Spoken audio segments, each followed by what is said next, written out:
everyone for joining. I really appreciate it. Welcome again. We'll just start with a quick introduction. I know we have a very tight schedule today, but a quick introduction on the Startup Club and what we do. And then we'll introduce both our companies that are going to be pitching today and our investors. So first, we'll just start with the Startup Club. So thank everyone for joining. We're hosting for the Fashion, Beauty, and Luxury Pitch Nights organized by the Startup Club. And just a little bit about us, we're a global entrepreneur community. Our vision is to help us startups and scale-ups and growing companies in their fundraising and development needs by connecting entrepreneurs with investors, advisors, mentors, and other key players in our ecosystem. We work internationally through a series of pitch nights and investor networking conferences. So thank you everyone again for joining. And before we introduce our companies that are going to be pitching today, I do want to, or we would like to introduce Naja Fashion to you. Naja is a sustainable line of shoes, bags, and accessories and clothing.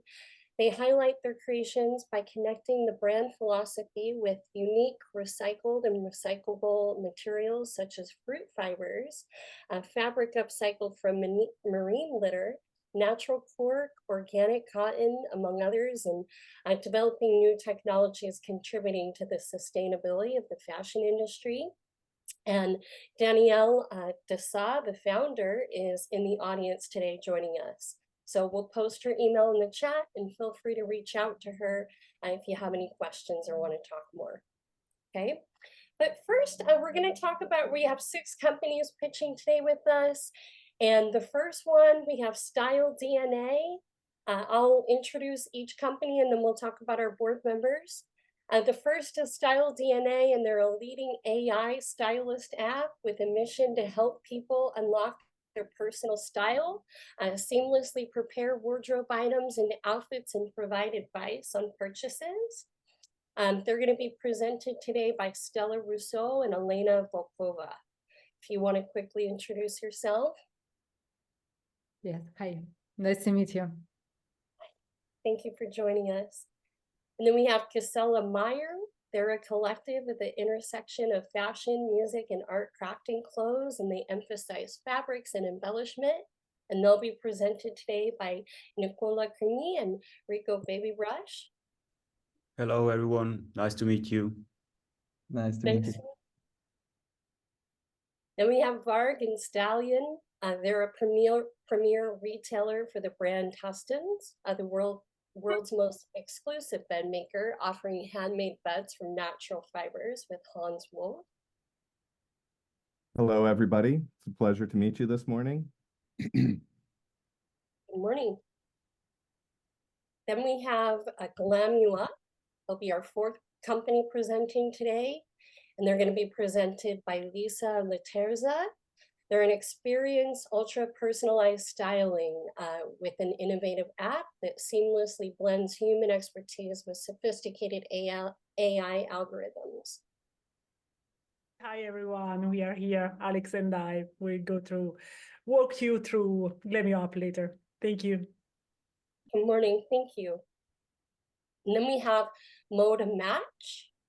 And they're also offering premier generative AI solutions. They specialize in digital modeling and photography and cater to a wide array of industry needs. Going to be presented today by James Bloomfield. Hi, good day, everybody. Great pleasure to be here. Welcome, James. Thank you. And then lastly, we'll have Cake Cut, and they're a software plugin solution tailored for online fashion retailers to optimize operations, reduce waste, and elevate brands in the eyes of customers. They'll be presented by Haram. Hi, Heidrun. Yes, thank you. It's hard to pronounce. I have a soft D in my name. Yes, but Heidrun is fine. Heidrun. Nice to be with you. I'm looking forward to. Thank you. Thank you for joining us. Appreciate it. And I'll just Quick introduction, my name is Jen Lully. I'll be hosting today. I host these events for the Startup Club. I'm also an investment advisor here in Vancouver, Washington, and I own my own fashion brand too. We do eco fashion. So now that we've introduced the companies a little bit, let's talk about our board members and give them a chance to introduce themselves. We have 4 joining us today. We are going to start with Rohan Bansal from First Bridge Ventures. Hey guys, pleasure to meet you. I don't know how long I have to do an introduction, so Oh, just take a moment to introduce yourself. We Okay. want to save time for our presentations, but we'd love to just get to know you. Sure. So I work for First Bridge, a growth stage VC. We invest in company seed to Series D, do tickets of 2 to 10 million. We can also decrease that a little bit depending on the round. We also help European companies scale up and gain access to the Middle East Chinese market, which are both very big markets for fashion and retail in general. And we also have partnerships with some of the biggest retail groups such as Groupe Chaloub and Galeries Lafayette to also help with potential expansion and maybe product development into these markets. So yeah, that's a very quick introduction of First Bridge and myself. Happy to meet the other startups. Thank you, Rohan. Next, we'll hear briefly from Luke. He's from, or Luke Bergen from the Ember Company. Yeah, nice to meet everyone. Thanks for having me. Yeah, at the Ember Company, everything we do is in the consumer sector. We both have advisory services, and then we also have a fund which provides working capital to finance inventory and other uses of finance to grow. Yeah, everything we do consumer focused, and typical company size is kind of single-digit millions in revenue up to double digits and beyond. Thank you for joining. Next, we have Virginie Duplet-Radis from ModaMatch. I'm sorry if I'm mispronouncing that, but go ahead and introduce yourself to us. Hi everyone, I'm Virginie. I am the founder of ModaMatch, which is an advisory company specialized in sustainable luxury and fashion brands. Beside, I have my own brand, which is called Hannah Saint Andre, which is specialized in high-end made in France clothes. Thank you for joining. Thank you. You're Nice. welcome. Nice to meet you. Me too, me too. And lastly, we have Gabrielle. She is a fashion technology accelerator. You want to go ahead and introduce yourself? Hi, it's a pleasure to be here. I'm here this evening, so it's a pleasure to be here this evening. So yeah, Fashion Technology Accelerator is an accelerator focused on the fashion industry, as the name says. And yeah, we accelerate startups from a bit later the pre-seed stage, and we help them grow right up with the MVP and gain the first customers. I personally work hand-to-hand with startups and help them focus on their onboarding flows and business development, and of course, at the end of the program, also on the fundraising stage. It's a pleasure to be here, and I'm interested and curious to see who's going to be presenting this night. Thank you for joining us and introducing yourself. Well, wonderful. Well, today we have, as we noticed, we have 6 different companies pitching. So we want to make sure that we allow enough time for everyone to present. We ask that each board member ask a maximum of 2 questions to each company. So with that, let's start with, or turn the time over to Style DNA. If you'd like to share your pitch deck with us, we'll go ahead and get started.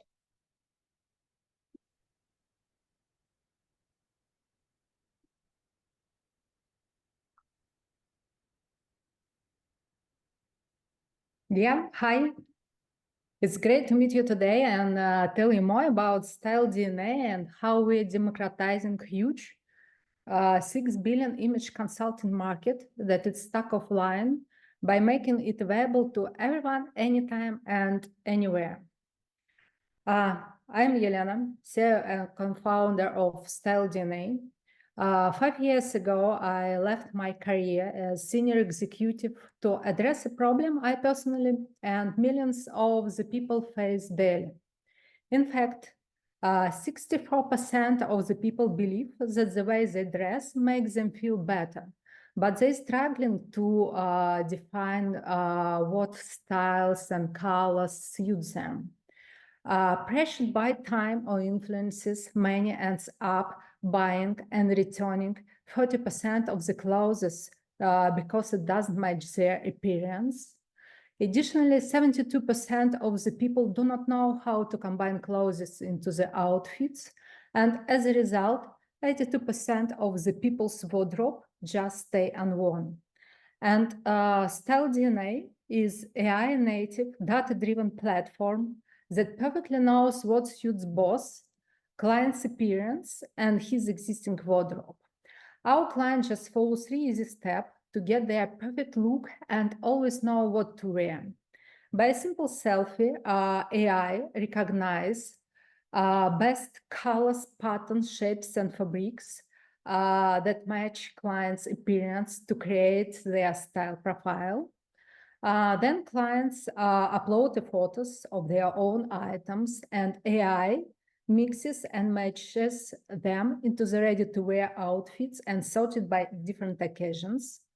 And also we support clients and assist them during the shopping. They can easily shop and browse our vast marketplace, where we integrated with 150 retailers, and around 5 million of the clothes are already recognized and sorted by AI for different client style profiles. Also, we support clients in store. They can just easily take a photo of the item they're thinking to purchase, and we will say, no, it doesn't match your appearance, or it does match your appearance, and see how you can pair it with your own wardrobe items. And next week, we will officially launch a chat with AI stylist that allows our clients to interact with the application at a level similar to human stylist assistant. They can just easily ask, advise best heels to my blue dress, or for example, inspire me with outfits, how to style cargo pants, or for example, recommend best blouse for me for this Friday night, and they can shop directly in one click all the recommendations in the chat. And we definitely have competitors in many spaces, but to date, we are the only one solution that digitally covers all the aspects of the personal styling, shopping assistant, and wardrobe management in one application. Also, we are not push certain brands onto our clients. We encourage them to shop whenever they want. We just provide and help them to make informed choice decision whether the item matches their appearance or not and how to style it. The image consultant market is very huge, but it's stuck offline and it's very expensive. And Style DNA is very well positioned just not to bring this market online, but open it to everyone. So we consider that everyone who shops with the income above the average has a potential to become our clients. And it's around 5 billion of the people around the world. And we are going to onboard 182 million of them over the next 5 years.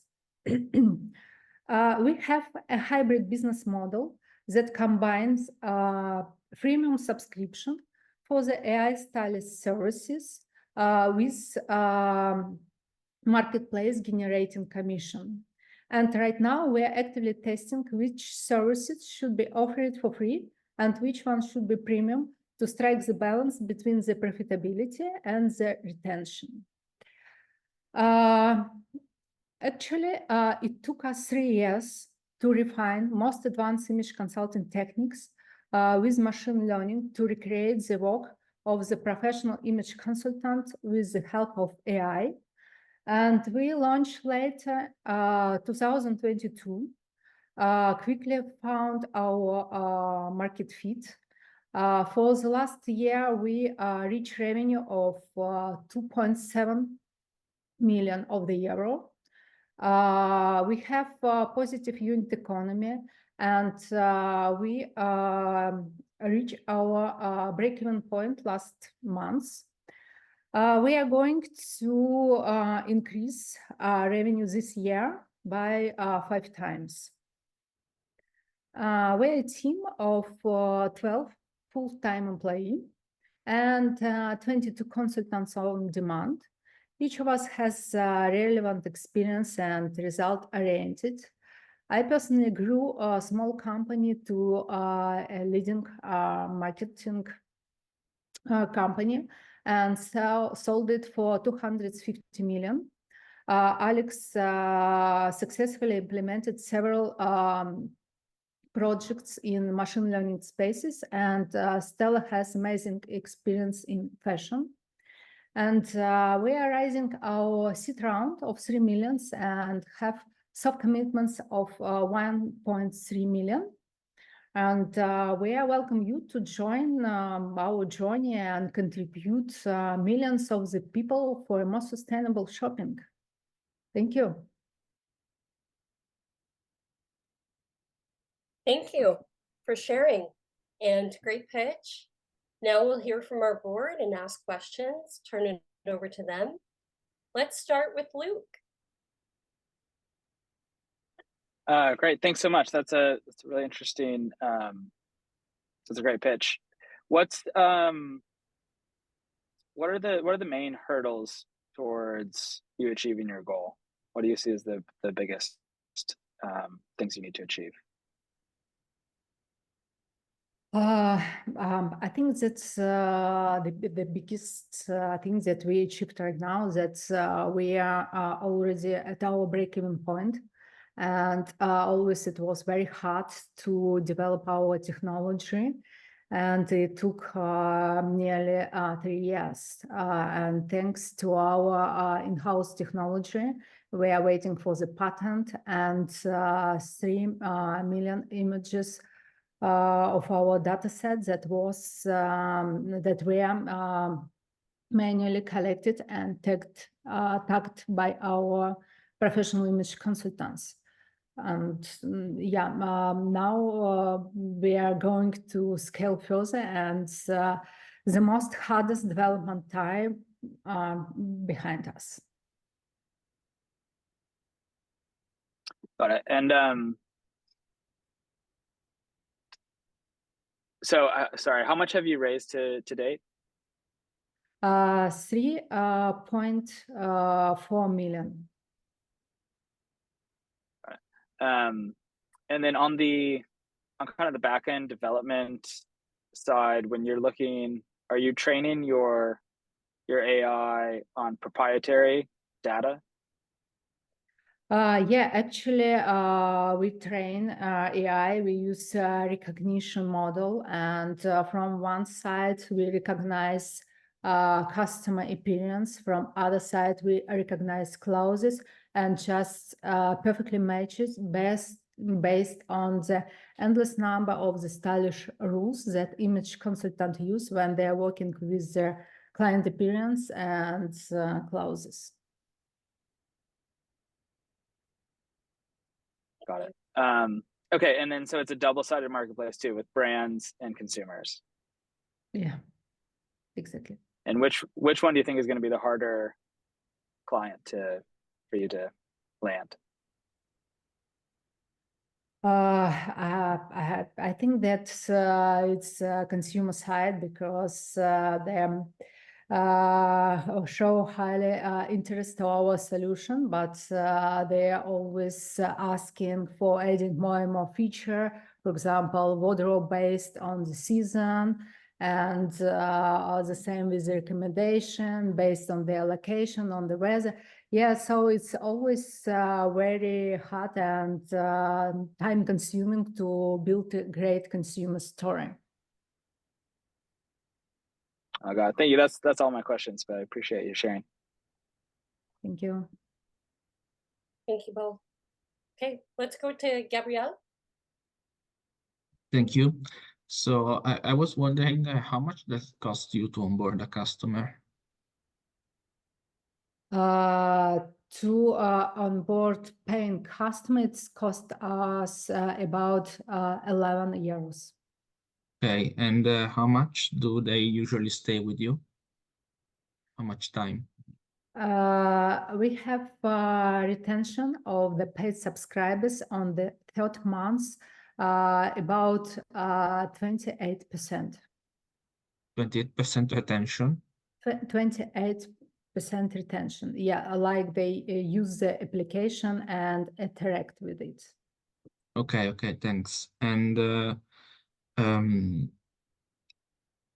how much does it cost to keep? I mean, how much does it cost you to operate the app from day to day per each customer? What is your margin on the subscription? We with lifetime revenue during the all times that clients pay to us. So lifetime revenue depends on the marketing channels, cover cost on the client acquisition from 2.4 till 3.5 times. Okay, thanks. And what are the main channels through which you are onboarding customers? Right now, it's mainly paid social media. Okay. Thanks for I mean, those were all my questions. Thank you. Yeah, and just a quick recap, we are also going to launch mail edition to boost organic traffic, because right now we're exclusively for the females in English-speaking countries, and with mail edition we have opportunity to start grow virtually and increase organic share of the organic traffic by twice. Thanks. Thank you both. Okay, let's hear from Rohan next. Yeah. Elena, thanks for the presentation. It was super easy to follow. I spoke with a company that was doing something similar called Thread Styling. I don't know if you've identified them, and would that be a competition to you guys, or? Actually, haven't heard about it yet.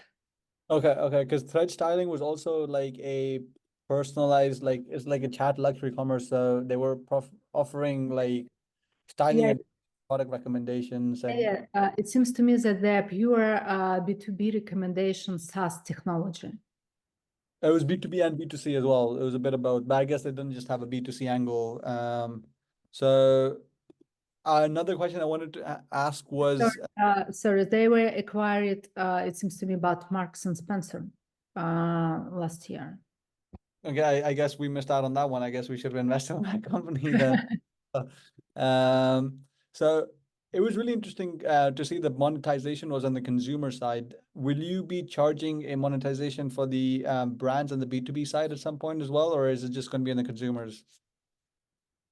No. Actually, we are going to work with retailers more closely in this way, and also suggest them different loyalty programs. But right now we are more focused on the building loyal customer base and onboarding retailers on any conditions, just to provide more accurate recommendations with a variety of outfit creations. But in the future, yeah, definitely we will working and increase revenue from the retailers.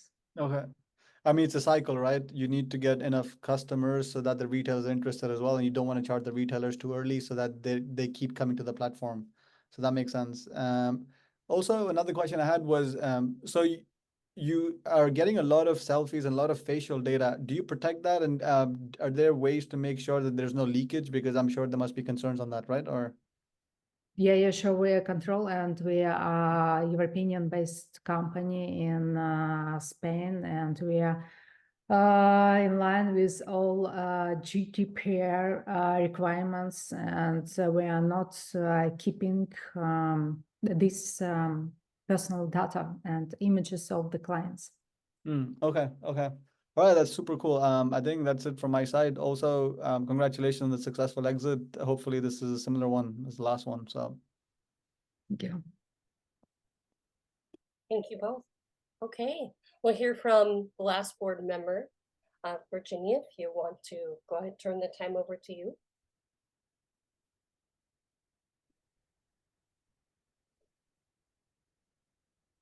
Are you still with us? Sorry, you're on mute. Just have a question regarding the level of service you provide to the customer. You provide advice regarding the fitting and the color, taking into account the wardrobe of the customer? Yeah. And do you go up to the morphology advice or not? Sorry, maybe you can rephrase a little bit what you mean by the some clothes adapted to the silhouette.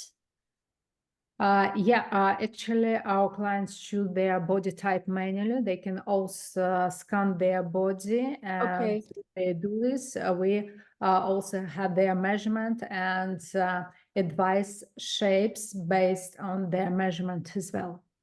Okay.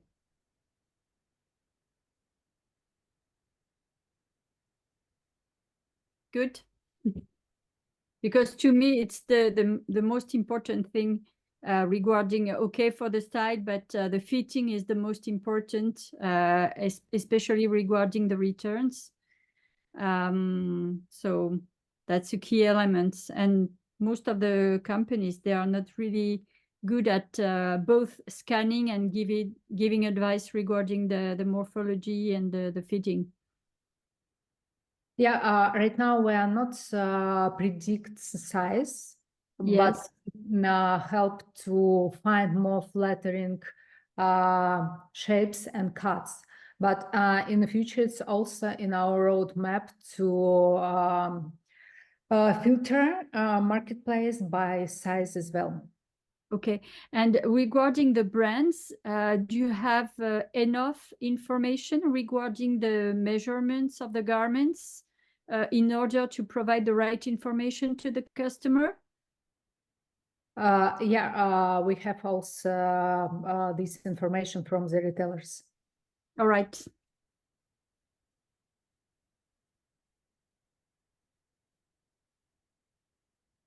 But not systematically from the retailers that are not in your database, because I saw in your document that you allow a selection of products from retailers that are not in your database as well.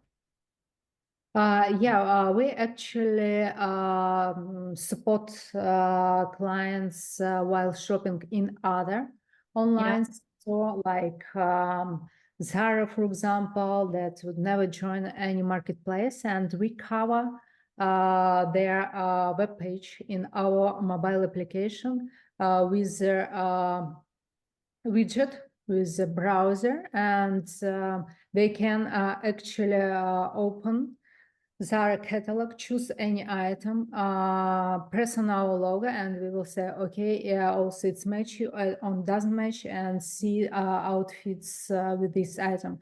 But in this case, we could not predict. Okay. Okay, thank you very much. Very good presentation. Thank you. Thank you so much. That really great pitch, and we appreciate all the questions and feedback. But let's turn the time over to the Varg and Stallion and hear from you, Hans. Hello, thank you very much for having me here. Good day, good morning, good evening.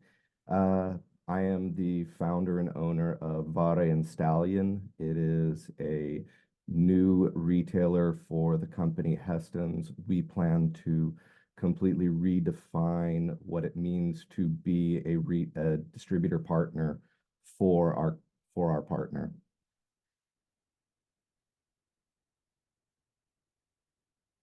My personal experience leading me to founding Varg and Stallion and working with Hästens started back in 2018, where I became part of what has been termed a national epidemic in the United States, which is sleep deprivation. I spent 4 years losing more than 2 hours of sleep a night. It creates very interesting effects on your life. And I'm not the only one. There's 50 to 70 million Americans that suffer from sleep disorders. And at any given time, there's 50 to 70 million Americans that suffer from chronic sleep deprivation. At any given time, 1 in 3 Americans report that they have not gotten enough sleep, which is less than 7 hours. They've gotten less than 7 hours of sleep in the night previous. And it's really interesting, the statistic here, because if you look at the working individual, so if you look between 18 to 65, that number is actually closer to 2/5 of the population. It drops off after that. The sleep epidemic is literally costing the United States billions of dollars in lost revenue every single year. And it is quite a market. In the worldwide, the sleep market was 432 billion. In 2025, that's grown to 585 billion. The interesting thing to note for that is when we're talking about these markets for the worldwide, they estimate that the cost of a mattress is $1,000. That doesn't exactly apply to what we are doing. So Hästens, why Hästens? Why do we believe that this is what can solve this problem in the United States? It is a recipe that has been 150 years in development. They use all natural products, sustainably sourced, to create what are literally pieces of art to provide their purchasers with the best sleep that they have ever had. It's not a surprise when you have a Hästens that when you fall asleep at night and you find yourself waking up in the morning in the exact same position that you woke up in. You have had the deepest, most restful sleep of your life, not interrupted by a substandard bed where most people don't even pay attention to it. It's not an unproven business model. Currently, there are 18 showrooms in the United States. There are 15 shop-in-shops. Apart from that, their oldest partner within the United States started out in California in 2008. They've since expanded to 9 stores in 3 different states. Their latest large partner in the United States is a company called Madalux. Their first store was opened in May of last year in Dallas. If following the numbers that I'll show you shortly, using the same model, the Dallas showroom should have revenued approximately 1.2 million in their first year, and in fact exceeded that and revenued 1.8. The Houston showroom, which has only been open for 1 month, cleared $300,000 of revenue in their first month. So why Atlanta? Besides the fact that I am local to Atlanta and I love my city and I love my state, it is one of the last major metropolitan markets that does not have service from Hästens. It's 500,000 people in the city alone. The metropolitan area is north of 6 million, 71,000 millionaires in that area. And the average income of the top 20% is $324,000 per year. Long-term potential is 300 king-size beds per year, averaged at $50,000 per bed. That represents a annual of $15 million per year. So this is running the numbers. On the left, we're dealing exclusively with Atlanta itself. When when we calculate the target market, we're using a bed price of $40,000, targeting simply the top 1% of mattress sales within a year. And that provides us with a target addressable market of 85.6 million. That spread out to Georgia becomes a target market of 169 million per year. But due to my background in distribution and distribution management, I don't want to remain in Atlanta, and have been in serious discussions with Hästens to expand beyond just the Atlanta market to 3 additional states, representing a target addressable market of 690 million per year.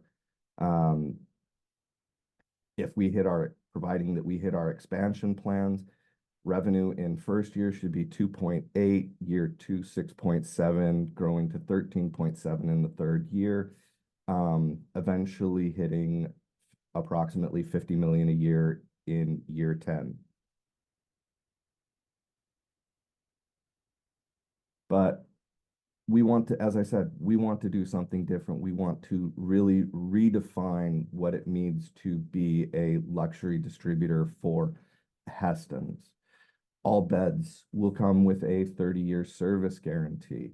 We will have special events that not only allow people to spread the joy of what they have purchased, but also to make an event of it, to make it something special. Additionally, luxury is nothing if it is not experiential and it is not community. We desired to make the showroom not a location, but a destination, and keep that destination part of our 30-year community with our clientele. Calculated that a $75,000 bed over a 30-year time frame has a lifetime value of $193,000. What's our competition on the market? There really are 3 companies that can be considered competition with Hästens. One is Duxiana, there is Vispring, there is also Hypnos. They claim to be competition. Duxiana top line bed is $54,000, Hypnos $25,000, Vispring is $75,000. Difference is all 3 of them also use foams, gels, and other synthetic materials in the construction of their beds, which is not something that we do nor tolerate. Additionally, our beds are designed to last at least the next 50 years. So this is also part of the value of the bed that you're paying for. Instead of replacing a $6,000 to $9,000 bed every 8 to 10 years, you purchase your bed and it is yours for the next 50 years. And 30 of that, we will be actively servicing it to ensure that it maintains its value. So what we're looking to raise is $320,000 in exchange for 19% equity. We are a certified small business in the United States. So that allows individual investors from the United States to be able to, when they exit the company, to claim a portion of their capital gains is deducted. That $320,000 will be used to finalize securing a $1.2 million SBA loan, which goes for $707,000 of showroom stock, $150,000 on showroom build out, $45,000 of store concept, plus $30,000 to $40,000 of initial marketing in order to launch the showroom. The additional approximately $400,000 remaining will be used in order to buttress sales and operations for the first 6 months.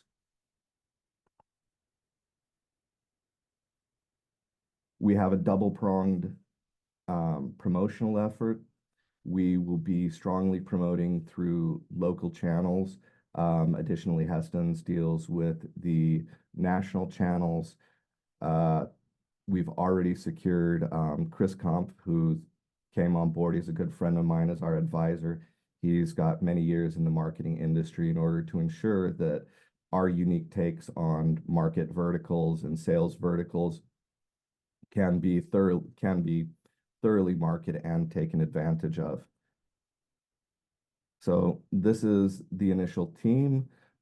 Myself, I have 14 years of international business experience, both as a distributor and as a distribution manager.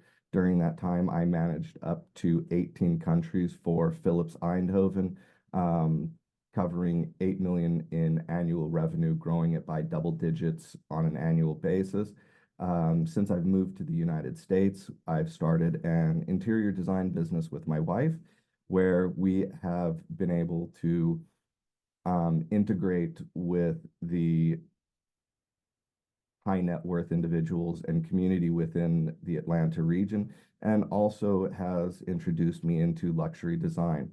Chris Kampf will be taking care of marketing and advertising, bringing our ideas to life in order to attract not only the top 1%, but we believe that we can help Hästens to reach beyond that to a much larger market share. Thank you. Thank you, Hans. Let's hear from Gabrielle first. Thank you for the presentation. It was very interesting. And my first question is going to be, what is your relationship? What will be your relationship with Hästens? So is there like a franchising, simple distribution, dealership? It is a wholesale distribution. The only revenue that Hästens generates from our location is our purchase of the goods. The support from Hästens, though, is quite substantial. They assist with the training of all staff members, store design, ongoing sales training, marketing events. They stay fully integrated within the business. Not only is it to their benefit to increase sales, but also in protection of their brand's image. Thank you. And my other question is probably because I don't know the mattress industry so well.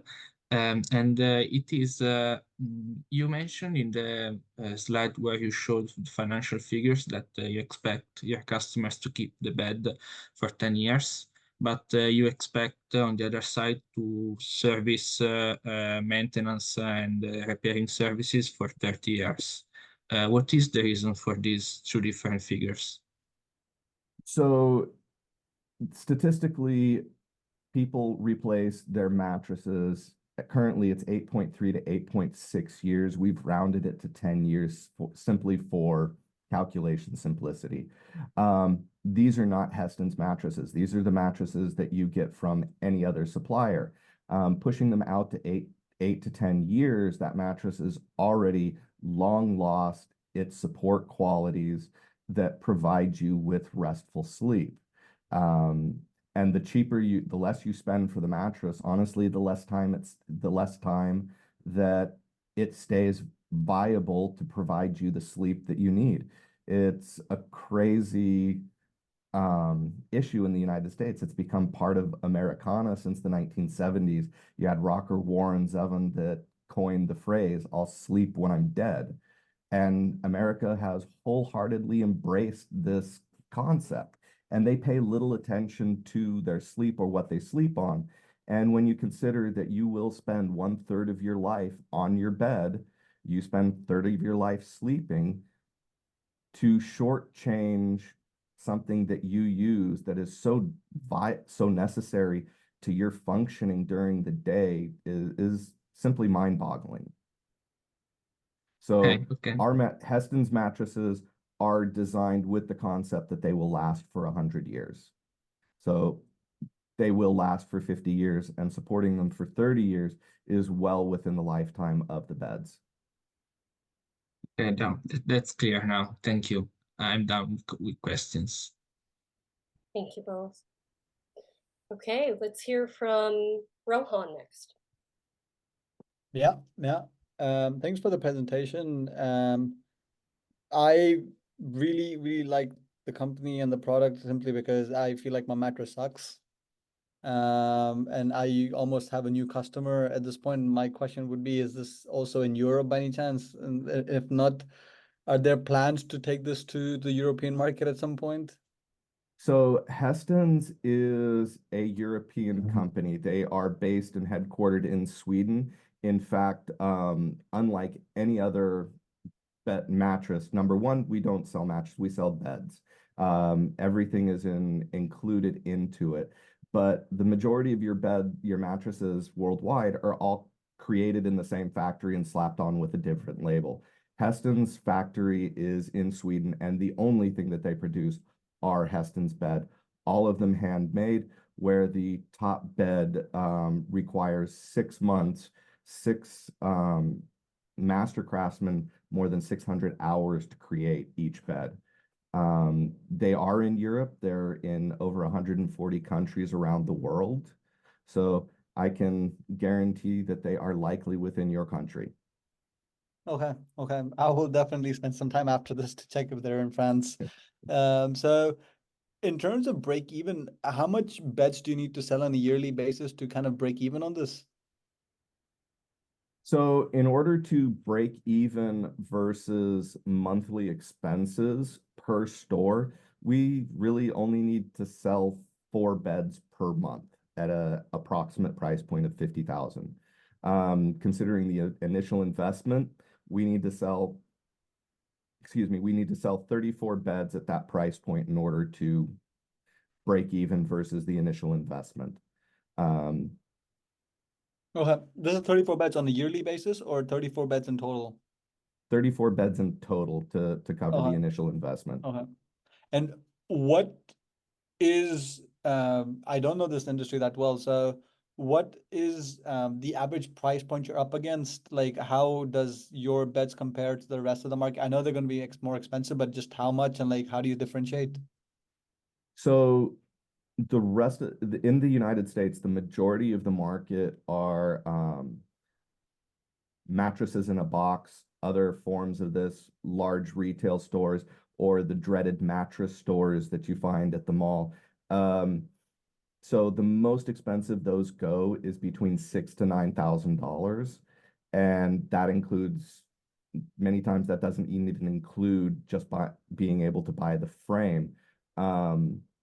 Hästens beds as a total unit for king size start at about $15,000 and go north of 1.4 million. Okay. The most expensive bed outside of Hästens, as I said, is probably from Vice-Spring, who is hardly present within the United States at all. And their top line is approximately $75,000. Okay. And last question, how did you get into this? Because I saw your background is into fashion, but this is a little different from that, right? So my background is actually 30 years of medical. And that's part of what I bring to being able to sell this, because Hästens mattresses, Hästens beds are actually a health and wellness value proposition. You're buying them not necessarily just because of how they look, but because what they offer you in terms of better sleep. And if you get better sleep, you are functioning better during the day. So it is really a health and wellness value proposition. And then, as I said, since I've moved to the United States back in 21, I've started an interior design business with my wife, which has gotten me into, she runs the design side of it, I run the business side of it, but I've gotten an understanding of the luxury industry, the design industry, high net worth individuals. We've been dealing with them, and it was due to our experience in the interior design space that Hästens actually reached out to us and started this journey. Okay, got it. Very interesting story. I wish you the best with everything. I hope it scales. Thank you. Thank you both. Okay, let's hear from Luke next. Great. Hi, Hans. Hello, Luke. So it's about $1 million of an initial investment. You're looking for about 300 or 400K for the 20%. Is that just in this store, or that's in the full, as you expand to other cities, that's included? So that is, all of the stores will be in the same organization. The other stores will be subsidiary to the main company. So all revenue will flow through the initial company in terms of the additional stores. So the 320 is what we're looking for, is an investment in the entire package of the stores. Got it. And that you said, well, the 320 unlocks the 1.2 of the SBA. Yes. So is there any other capital going in, or any other capital at risk? There is no other capital that needs to go in. We believe that the revenue from the stores themselves will be enough to finance the expansions. We are asking that in the first 3 years, while the stores are being opened, that dividends are returned into the company for the expansion. Got it. No, I think it's interesting. I think my biggest hesitation would be on kind of a disruptor. I know like the Satvas or like other ones that are cutting out this exact stage in the purchasing process, and the markup that you're getting. So any thoughts on kind of business model disruption in the space? So I can tell you that Satva is already cognizant of Hästens, and I believe they're scared. In the past 4 months, I have heard 2 Sirius XM advertisements from Satva specifically targeting Hästens. So either they're trying to place themselves next to Hästens, or they are scared that Hästens will start taking over market share. I believe that it is the second. The reason why we are not worried about the online model sales, realistically, it comes down to, we want the bed to be perfectly designed to each and every client. We cannot do that without having you into the showroom and having you trial the different beds. Now, part of the model is, and what makes it different from a mattress store, is those trials are appointment only. We have 1 customer in the store at a time during a trial. In fact, we lock the doors. There is nothing more embarrassing when you're trying to find a new mattress than laying down on one while you have 15 strangers staring at you. So we believe Got it. that... One last... Go ahead. One last clarifying question there. So not every mattress is different. You're custom making these for each customer? Correct. So the 40 that you're buying to start up, or 15, those will stay in the showroom forever. You're not selling those. Correct. Those will stay in the showroom forever. We will occasionally bring in new models as they are designed by Hästens. But that's you're not holding inventory in that way. We do not. That is one of the reasons that the model is so profitable. We do not hold inventory. Everything is custom designed, made to order. Got it. Okay, thank you. Thank you both. And lastly, we'll hear from Virginie. Yes, thank you for the presentation, which is really interesting. What I understand is that your customer base is high net worth individual. Currently, the customer base are high net worth individuals. This is the sales the targeting model from Hästens is targeting the top 1%.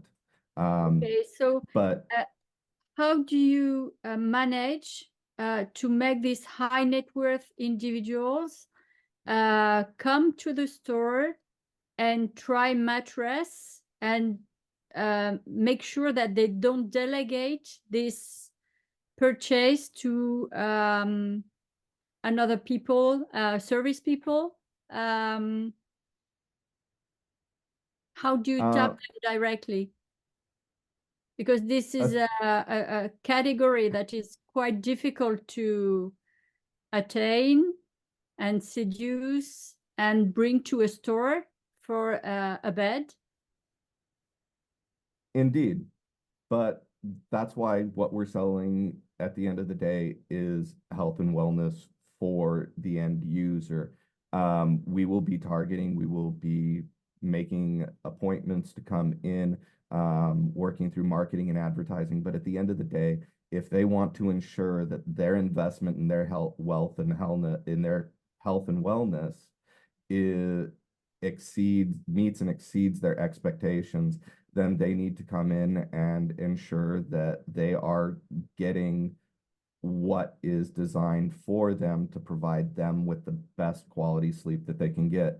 Now we do work through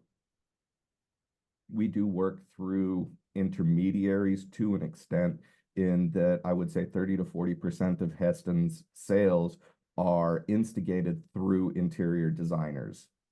All right. Okay.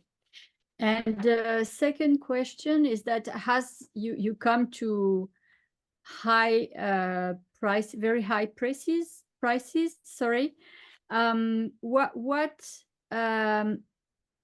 do you sell the innovation that you put in the product to get to this level of price, except the fact that you use natural materials and everything? But how do you come to this level of price, and what do you market? What do you bring in terms of innovation? Excuse me. So Hästens brings 150 years of innovation to making these beds. They've created a recipe that is impossible to copy. In fact, they use the impossible in order to make their beds. It's a common saying, you can't fit a square peg into a round hole. Well, in the manufacture of a Hästens, we literally do this in order to make sure that the bed will last the time frame that we say it will. And then how do we justify the price point? It is, as I said, it is an investment in a person's health and wellness. Let me give you an off-the-cuff example. If you are a CEO running a $500 million a year business, and I can sell you a bed that is perfectly suited for you for $300,000, so you don't have to do anything to change your day except for change out your bed, which changes the way you sleep, providing you better sleep, making you 3 to 5% at least more effective during your waking hours. What return on investment is that?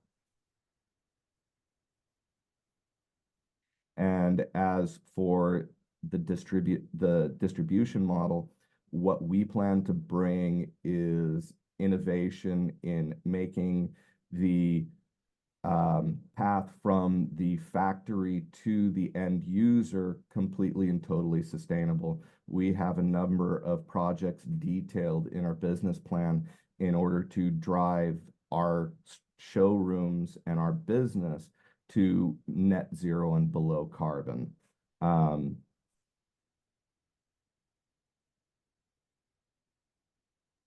Okay, thank you.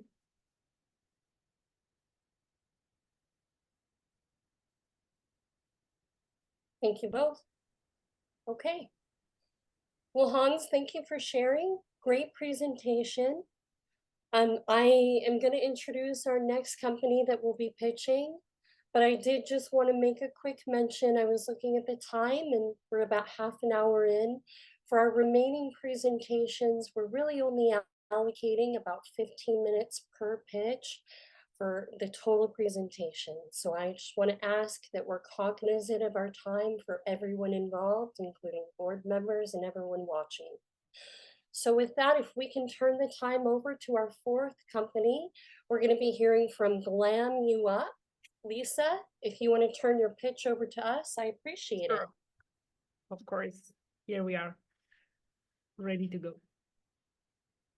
One second.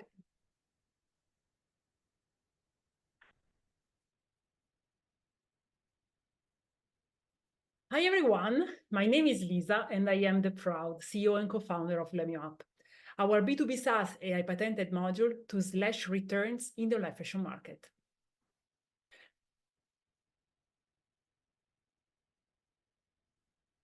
Imagine this, you just want to buy you a cozy sweater.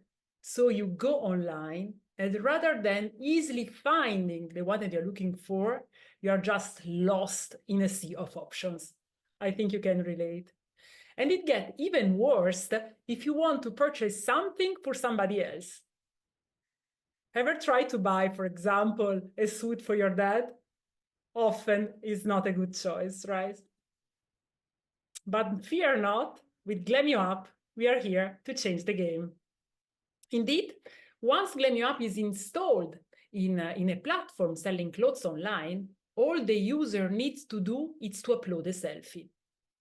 Once the selfie is uploaded, our AI patent pending algorithm will define the user profile only from that selfie, matches it with the stock available to create a personalized landing page with the best fitting options, exactly like a personal stylist would do.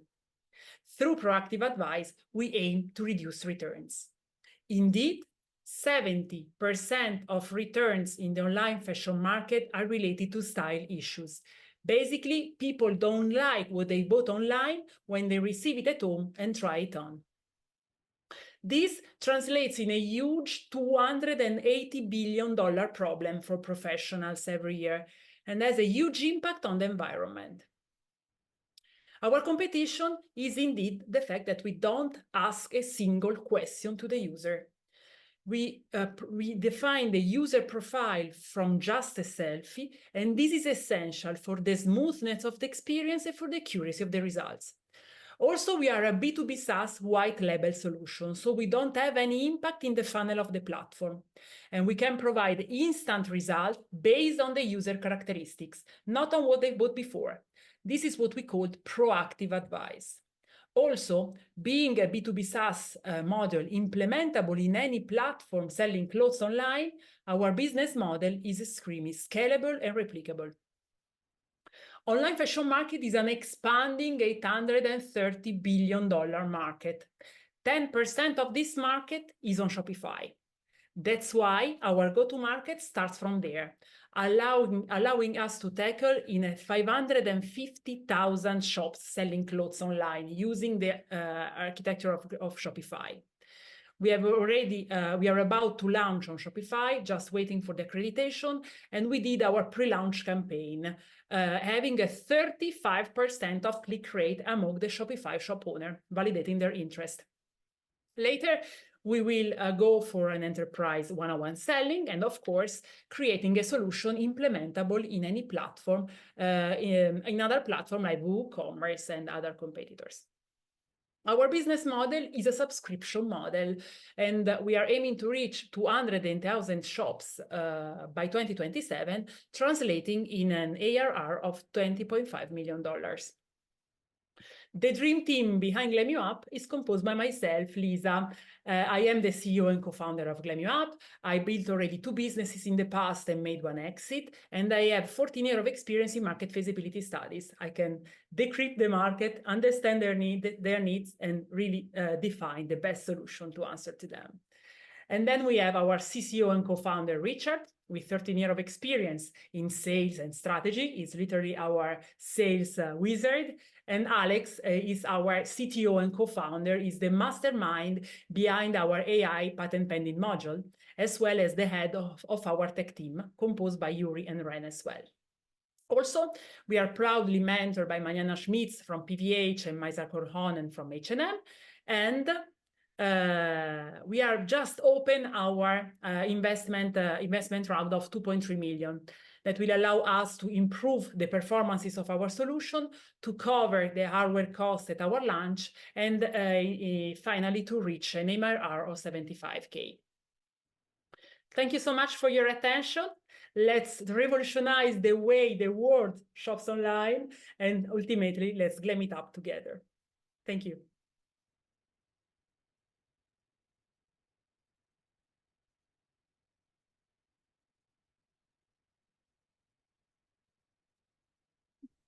Jennifer? A lot of silence. Jennifer? Anyway, let's begin with the feedback. Eugenie, would you like to start? I cannot hear you. You're on mute? Yes, sorry, I was mute. Just one question. You can plug the solution directly to the website through a bot, a chat bot, or how does it work? Alex, we want to answer this question. Our CTO is here with us. I think he's the best person that can answer to this. Yep, sure. So I think it'd be great to go with our live video for the demo store to make understanding how to install our application for customer stores. So we build our application with two products. One is for Shopify by Shopify app plugin. So the Shopify owners can install on their stores. And the other is API server. So any kind of big customers can connect our APIs to get the professional recommendation by our AI server. So let me share my screen. Here you can see the Shopify store. So this is the demo store to make a demonstration and to show how it works on Shopify site before we are going to launch on Shopify. So as you can see in the right corner, you are seeing the user profile icon. So once it is clicked, the user needs to upload his selfie face photo. So once it is uploaded, then it is making the analysis of the self-user profile automatically, what face attributes he has, and what recommendations should be for this user profile. And also it gives a detailed text format recommendation for this user. Yeah, the user face morphological analysis and also detailed attribute color analysis. And here's the recommendation of the analysis and what sort of product should be great based on the 16 color season analysis and other fashion theory to make the best match for this user profile. Once user profile is defined by uploading only the selfie from the user side, then we can go to the stock page. So there are products and you can see the Glam You Up recommendation button. So once the Shopify shops install our application, they can place this Glam You Up button on their stores by some drag and drop on our app. Then the recommendation button is clicked. It will show some landing page with the featured products and best matching product this user profile. So the products are sorted in the order of the best matching scores.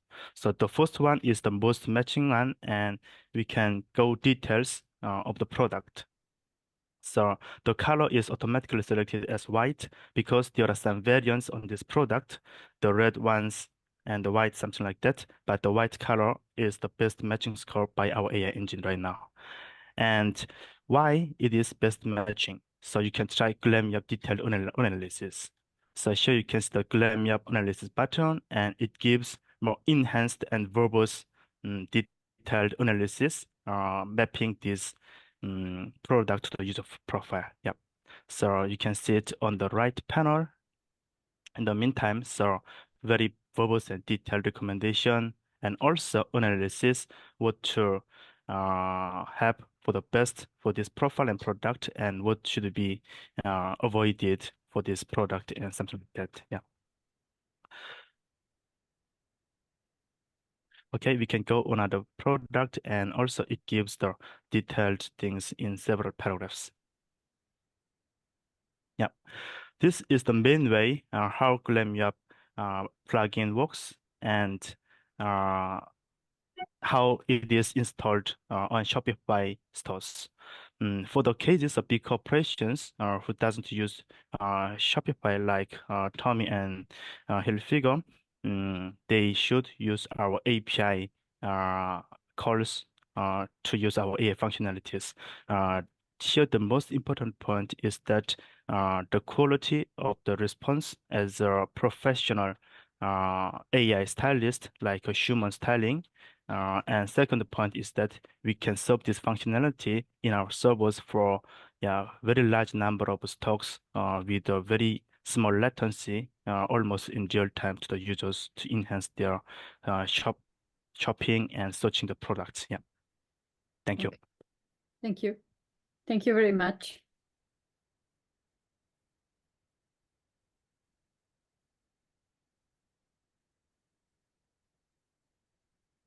Okay, let's move to Gabriele for the feedback.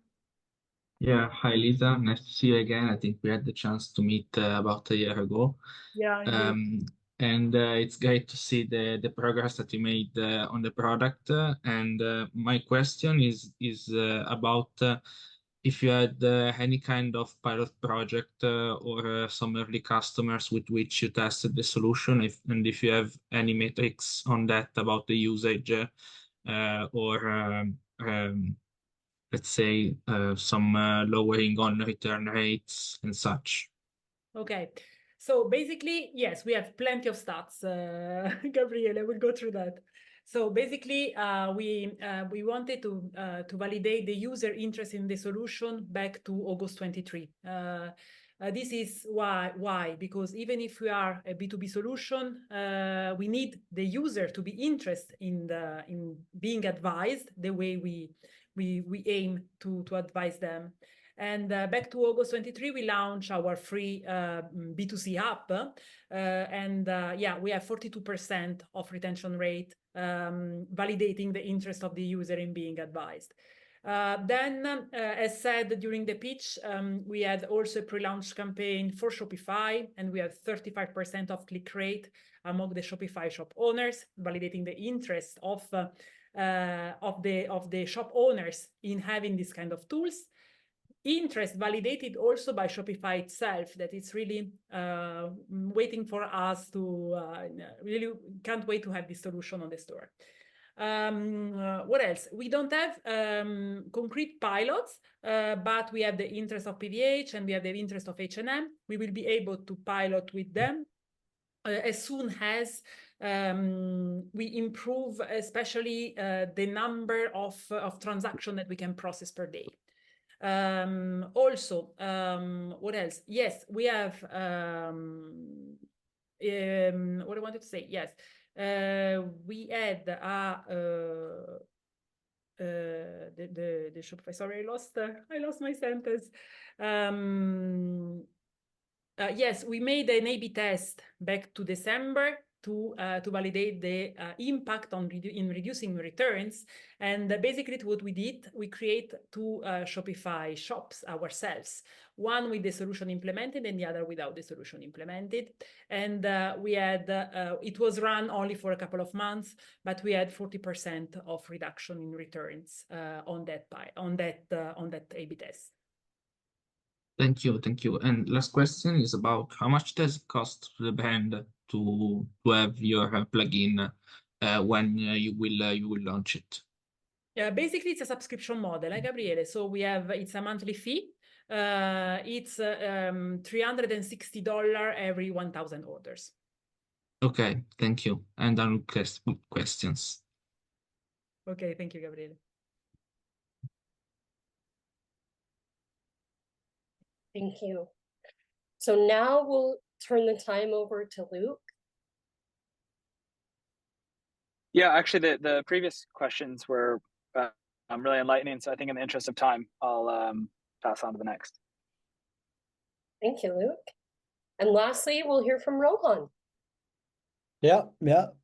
I think that refunds are a giant problem in the market, especially I think e-commerce has come up and like really affected refunds, and it costs brands billions every year to kind of process this. So I think there's definitely a need for this.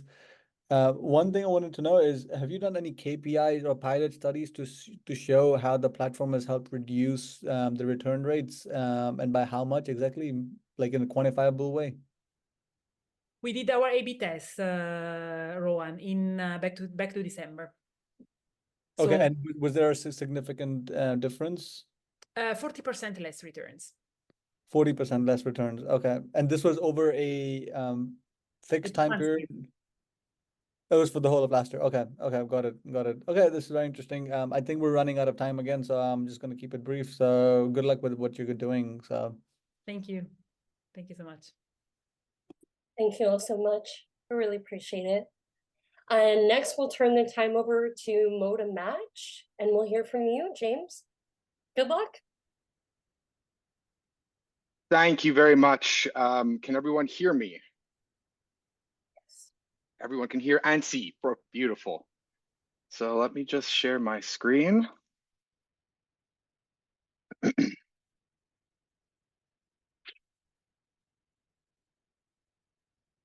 Okay.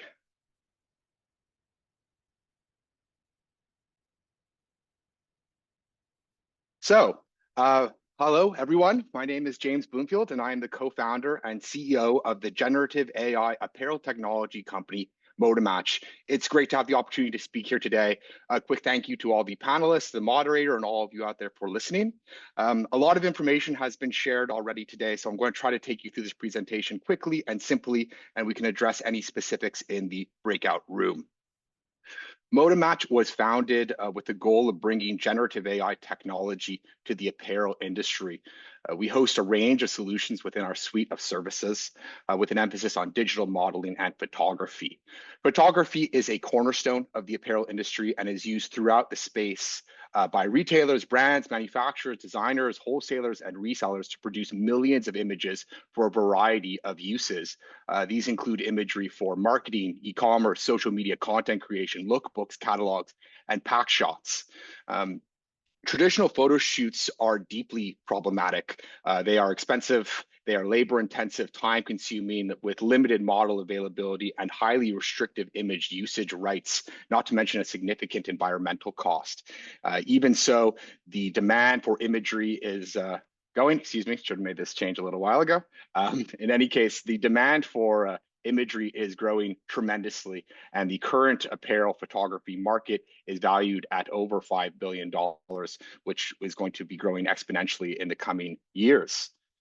ModaMatch has created solutions to address the problems plaguing the photography industry space with our suite of generative AI image solutions. Our premium enterprise level solutions, which are already in market, include our digital modeling solution for creating customizable imagery from the ground up, and our model swap solution. With our digital modeling solution, apparel companies can take a short 10-second video of an item on a person or on a mannequin using their cell phone. They can upload it to our site and use our AI to show that item on a huge range of photorealistic models without the need for a photo shoot. This solution is fast, it's cost-effective, with a huge range of customization, while also providing clients with unlimited image usage rights, which is a huge value to our customer. And here are some examples of our solution output. So here is it on a mannequin. As I said, just a quick 10-second video. And here is on a person. and we were able to generate a range of studio and lifestyle imagery, all on our AI models without the need for a traditional photo shoot. And here's an additional example of us working with 3D digital assets. Our model swap solution is, oh, excuse me, I'm going a little too quick. This solution is now available on our newly launched standalone portal, which is allowing our customers to use our service with 0 human touch points on the side of our team, which is a goal that we've been working towards for the better part of the past 2 years and is critical to our ability to scale. Our model swap solution is a bit more straightforward, and it allows us to take pre-existing model imagery and swap out a traditional model for one of our photorealistic AI models, which allow them to stay fresh and dynamic while also opening up usage rights. Our solutions represent a better way to produce images across the board, and we are capable of producing high quality images for every need with no limitations on age, gender, ethnicity, posing, or background. Unlike traditional photo shoots, our images are created very cost effectively in a convenient and user-friendly manner, easy to update with a full range of customizable models, complete with unlimited usage rights, and as well as the ability to reduce waste associated with photo shoots. Our competitive advantage is based on our innovative and unique data set comprising of tens of thousands of model images, which we were created in-house. So we are very much defensible and protected from any kind of potential copyright legislation coming down the pipeline. Our machine learning algorithms and generative AI developed by our team to process images and produce our photorealistic output are also big competitive advantages for us and allow us to produce imagery that is very faithful to that item in real life, both in terms of fit and aesthetic. Our space is crowded, but we are significantly differentiated, principally through our unique and proprietary data set, our scalable and automated customer interaction platform, and our consistent image quality and emphasis on enterprise level clients. We are in a very exciting stage of our growth right now and are currently raising a seed round of $1.5 million on a $10 million valuation with the goal of finalizing the commercialization of our solutions, such as increasing functionality and the hyper acceleration of our growth. As I mentioned, our solutions are currently in market. They are actively being utilized and paid for by numerous clients based on a B2B SaaS model. We also host a very robust pipeline, which we view as the best validation for our solutions and our technology. We are very fortunate to have a strong management team. I myself was previously a C-suite at a successful fashion startup. Our Chief Technology Officer, Tal, is a serial entrepreneur with multiple successful exits and has authored numerous tech patents. Our COO is a longtime veteran of the fashion space, and our new Chief Strategy Officer is a Harvard MBA and fellow of both the Kaufman and Aspen Institutes, as well as Dr. Charlie, who is our resident PhD and AI expert who leads our research and development. We are also very fortunate to have a very strong advisory board, which includes Hershey Siegel, who was formerly the president and founder of Le Chateau, which was Canada's largest apparel company at one time. Ariel Schachter, who is a 10-year veteran of Google, who helps us with our marketing, and Michel Lozeau, who is a general partner at the Canada-based venture company Framework and a longtime startup investor and coach.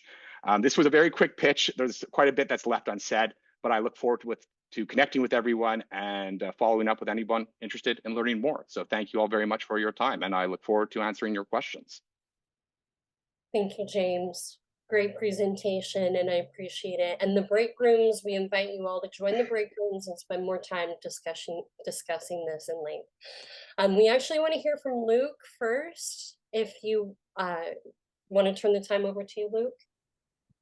Yeah, thanks. And James, well done with the short time period. And I know we are running up on time, but just curious, you're in market. How much have you raised thus far?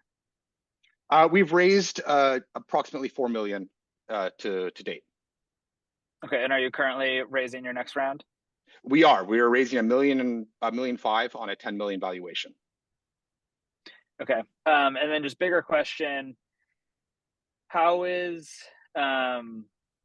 like OpenAI not going to be able to do what you're doing with their product?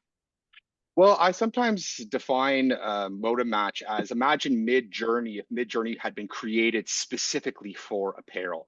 So our data set, which was created in-house, is comprised of tens of thousands of model images. We actually created a studio inside our office. We brought in numerous models. We agreed contractually with them to have their usage rights in perpetuity. And so that creates a foundational generative AI model from which we can produce unique imagery. Again, by the fact that it is created in-house and not utilizing copyright material, that makes it very defensible against some of the legislation that is being rolled out right now. If any of you have heard of the New York Times lawsuit that's happening, or the recent legislation that has happened within Hollywood. So while technically speaking, other people would be capable of producing this kind of data set, the fact is it came at a significant time, labor, and cost for us, in addition to the machine learning and generative AI algorithms that we created in-house in order to process this imagery and produce output that is both photorealistic and highly faithful to that item in real life. Got it. Thanks so much. I'm going to actually have to leave myself, but everyone, great to be with you. And thanks again, James, for answering the questions. My pleasure. Look forward to connecting further down the line. Thank you both so much. Thanks for joining us, Luke. We appreciate your time. And now we'll turn over to the other board members. Let's hear from you, Rohan. Yeah, definitely. Great. Thanks for the presentation, James. Do you need like the camera to be of a specific specification for you to be able to take the pictures, or can it just be done on iPhone and Android phone straight away? As long as it's a more recent iPhone or Android phone, then yes, totally, cell phone is totally usable for us. And in fact, the majority of our clients who are not enterprise level will actually just shoot it on their cell phone. Right. And what is the business model exactly? How do you plan on making money? It's a B2B SaaS. It's a monthly or annual subscription. And it is utilized through our new standalone portal, which is very, very exciting development. It has recently brought it to market as a beta MVP, being utilized by a number of enterprise level clients. And it allows our customers to utilize these solutions with zero human touch points on the side of my team, which of course is critical to scale. And we will be able to receive media. They can choose from a huge range of poses, of models, and it will generate a gallery of images based on those selections of that item on model. And when you download those items from that gallery, that is where the cost factors in. So basically, you purchase credits, and you were able to utilize those credits to download imagery. Once that imagery is downloaded, it is fully and wholly owned by our customers, and therefore they can do whatever they want with it, whether it be photoshopping, color correction, cropping, and utilizing that digital asset in perpetuity across platform, which makes the intrinsic value of the digital asset infinitely greater than a traditional image, which is governed more often than not by a photography release agreement, which can be very, very restrictive in terms of time and channel of use. Okay. So they don't need to license it regularly. The one-time thing then gives them complete access to the whole suite. That's correct. Okay. And what is the primary use case? Is it for brands to kind of showcase their product on the website, or is it for promotion, or what's kind of the main use cases? It's a good question. It's a little bit of a double-edged sword for us. The sophistication and capability of our AI really allows us to address a huge range of use cases. So what we're really doing at this point of our growth is sort of following the path of least resistance.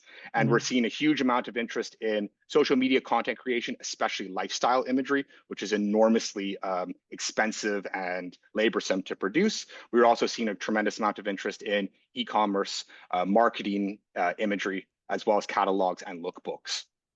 Okay, got it. Quite a broad range. Okay, I think we're running low on time, so I'm just gonna thanks so much for your time. So of course, and I know we're limited of time, but I very much encourage everybody to reach out to me and have a more extended conversation. We've been doing this for a number of years now. We've done a lot of work in that time, so there's a lot that has been left unsaid. But I look forward to hearing from anyone who's interested to learn more. Yeah.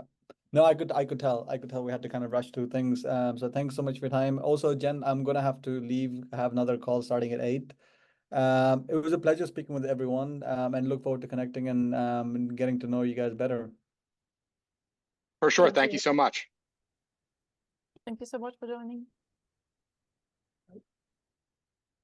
Thanks, Roland. Thank you both. I really appreciate it. And James, we'll turn the time over to Gabrielle next.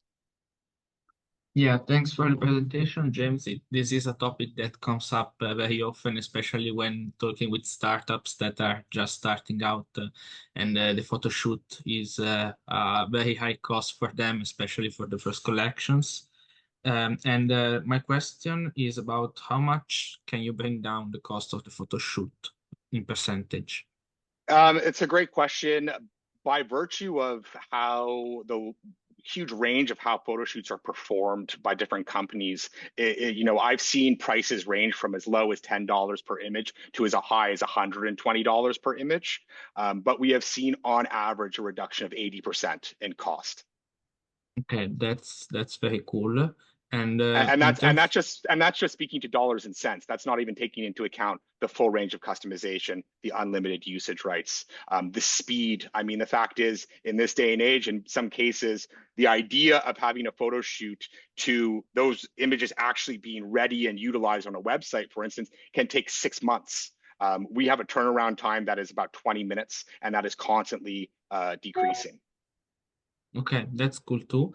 And the other question is about the usage. So how much, what is your churn rate, and how much do you see your product used on a daily basis, on a monthly basis by your customers? We've only recently taken our products or solutions to market. So, we don't have a tremendous amount of data in terms of long-term usage, but the fact of the matter is everyone who has used our solutions has come back. We haven't had anybody drop off in usage, which is, of course, a huge validator to our work. And, we hope to keep that going. Cool. Thank you. Yeah, now I'm done with questions. Sure, and I'd love to continue this conversation and get a little bit more in detail. Yeah. Thank you both. Okay, well, I lastly hear from Virginie. I have a quick questions because I know we ran out of time. Regarding the usage, how do you come to the match with the brand image and the selection of the model when you come from photography to photography with the model from your database? I'm sorry, I'm not 100% certain I understand your question. My understanding is that if you have one brand, they have a brand image, and when you select a model, you have some requirement regarding the aesthetic and the brand image and the égérie of the brand. So how do you match with this? Do you enter specific requirement first and then the system generates some proposal, or is it at random? So first and foremost, we want to make sure that none of our models are reused without the permission of a brand. So actually, for an additional fee, you can remove a model from our system and make them exclusive to your company. And as far as matching the aesthetic, our AI will generate a large gallery of imagery that you can choose from, and you can regenerate that gallery a number of different times in accordance with whatever package you are working under. And if you are not pleased with what's happening, then that's the time that my team will step in and make sure that the gallery is producing imagery that is very much in line with your brand aesthetic and look. But so far, we haven't had any complaints. And a lot of that is due to that wide range of variables that you can customize and a very large selection of gallery imagery. Okay. And one more question. The model that you used, they agreed on the fact that you use their image. That's correct. You pay for this, or what is the remuneration? We paid for it. We contractually had the models come in. We took their images, and that forms the data set from which we generate unique and new imagery. So that is, yeah, very much protected IP. Right, but did you pay them for the? Yes. Yeah. And in case of exclusivity, how does it work? Because they don't have chance to get more. Is there a specific fee for that? For a brand to purchase one of our models? Yeah. Yes, there is a specific fee. Yeah, right. Okay. Thank you. Very interesting. It's my pleasure. And if we're able to follow up in the breakout room, or if you want to reach out to me individually, I can actually take you through much more specific use cases, as well as walk you through the portal that is now available. Thank you. Thank you both. Great pitch, James. And we appreciate the time as well. I really appreciate everyone taking time and especially getting more cognizant of the schedule now towards the end of the event. Open breakout rooms for everyone that would like to have additional conversation. But thank you again, everyone, for taking the time today. It was good to meet you all and great presentations. Good luck. Thank you very much. I wanted to say also one more thing. I will be sharing the recap of the event to everyone that signed up for tonight. So there will be the decks and the recording and like contact details to the presenters. So that will be in a few days. I will be sending a mail on, maybe even tomorrow actually. So yes, I will be sending you all this information. Thanks all for joining, and I'm opening now the breakout rooms.